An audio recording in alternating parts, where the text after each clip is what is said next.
ఏమిటంటే నువ్వు నేను చచ్చిపోయేంత వరకు చివరి నిమిషం వరకు సైతానుగాడు తన ప్రయత్నాలను వదిలిపెట్టడు. అర్థం చేసుకో.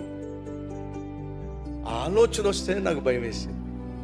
పొరపాటున కౌగిల్లో ఉన్నటువంటి ఆ అమ్మాయి విషయంలో దావీదు ఒకవేళ తను తాను నిగ్రహించుకోలేక కంట్రోల్ చేసుకోలేక కామంతో కూడిన కోరికలతో ఒకవేళ ఆ పడుచు అమ్మాయితో తప్పు చేసే ప్రయత్నం చేసిన చేసి